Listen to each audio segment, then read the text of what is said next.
энэ жүжиг маань үзсэн нийт бүх ард түмэнд одоо манай уран бүтээлийг толицсон бүх үзэгчдэд баярлалаа гэж хэлье да. Анх бол одоо энэ зохиолч Лавга ах бид хоёр одоо яг энэ жүжиг тавья гэсэн юм бодолтой байсан. Тэр зүйл маань бас зарим нэг асуудал болоод хойшлогцоор байгаа. Эдийг тавих юм болцоо хангацсан. Тэгээ түүний хүү хасар маань бас одоо ингэсэн зүгээр гэж тавиад одоо биднээс хамтраад хасар маань редактор ажиллаад энэ жүжиг маань ингээд тавигдсан.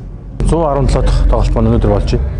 Тэгээд бас плейт нь олдсон маш муутай. Шаг нь 2 сая төгрөгийн үнэтэй байж нэгэ сая. Энийг сонсоход бас сонир мэдрэмж төрх юм. Тэгээд энэ үзэгчд бол байгаа юм байна. Монголд бол одоо урлагийн хувьд бол маш том зах зээл бас байдаг юм байна. Монголчууд өөрөө их мэдрэмжтэй хүмүүс л дээ. Тэгээд сайн уран бүтээл одоо хийж өгөх юм бол Монголын ард түмүүдийг үзэх бол болцоотой юм байна. Биднээс бас зах зээл байд юм байна. Соёлын яамны маань одоо хэрэгжүүлээд байгаа нөгөө соёлын бүтээлч үйлдвэрлэлийг бол яг хийж болох юм байна гэсэн ийм жишг проект болсон болов гэж бодож байна. Тэгээд бүгдийг базаад хэлэхэд мэдээж жүжиг гэдэг зүйл ийм амжилттай явах нь одоо энэ үзэгч төмөнгүүгээр ерөөсөө төсөөлшгүй аргагүй. Тэгээд 117 удаа пик дүүрэн үзэгчтэй байлгаж чадсан. Тэгээд Монголын үзэгчтэй маш их баярлалаа. Үзэгчтэй сонголтын хувьд бол үнэхээр одоо бас миний үеийн хамгийн одоо мөрөөдлийн баг гэж ярьдаг штэ. Dream team гэж ярьдаг. Тэгээд гайхалтай жүжигчдийг хүмүүс үзэх сонирхолтой. Үнэхээр одоо чанартай баг хамт олонны хийсэн бүтээл гэдэг өөрөө гайхалтай. Энэ бол маш олон хүмүүсийн хөдөлмөр өдөр болгон 100-аад хүн энэ жүжиг дээр оролцож ажилладаг. Арын алдмаа тайз гээд яг тайзан дээр 70 хүн гард юм билэ. Тэгээд энэ бол маш том бүрэлдэхүүнтэй жүжиг гэж хэлж болно. Хэрвээ биднээс энэ нийтийн хөл хорой гэдэг зүйл энэ вакцинжуулалт сайн яваагүй бол энэ проект биднээс хийх ямар ч боломжгүй байсан. Тийм учраас одоо яг энэ онцгой байдлын албаа хаагч нар болон эмнэлгийн ажилчдаа биднээс тодорхой хэмжээгээр бас үзүүлэх ёстой юм уу гэд. Тэгээд нийгмийн хариуцлагын хүрээнд биднээс үзүүлсэн л дээ. Тэгээд энийг бас буруу зүрх ойлгох асуудал байсан. Ач санж бас зүг зүйл хийж л байвал юм одоо өөрөө урагшилж идэг те. Хамгийн амжилттай бизнес гэж юу вэ гэж нэг хүний асуусан байдаг байхгүй. Тэгээ хамгийн их тийм хүмүүнлэг бизнес л хамгийн одоо ашигтай, хамгийн амжилттай бизнес байдгаа гэж.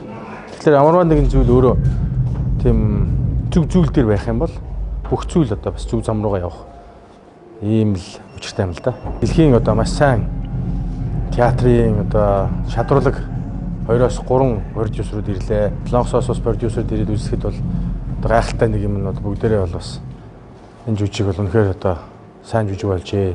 Дэлхийн хэмжээнд тоглоход бол одоо ямар ч одоо асуудалгүй байна гэсэн ийм одоо үг сонсно гэдэг, тийм коммент сонсно гэдэг бол одоо мэдээж уран бүтээлч бидний хувьд бол баяртай сайхан үйл явдал. Тааштай одоо сайхан уран бүтээлүүд сайн проектууд байна.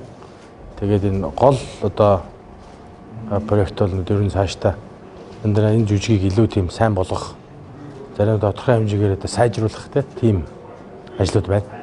Би бол одоо бас юу ч бодож байна гэхэлэр ард түмэндөө их сайн уран бүтээл, сэтгэл шингэсэн уран бүтээлийг маш чанартайгаар тодорхой хэмжээгээр бас одоо сэтгэл хөрөнгө мөнгө шингээгээд тэгээд хүндэтгэлтэй сайхан зүйл хийж чадах юм бол бас манай үзэгчид маань бас хүндэтгэлтэй ханддаг юм байна гэж би бас яг өөрийнхөө одоо манай хамт олон баач мэдлээ, би ч өөрийнхөө одоо ингээд яг өөрөөрөө мэдрэлээ те. Энэ бол одоо хамгийн том зүйл.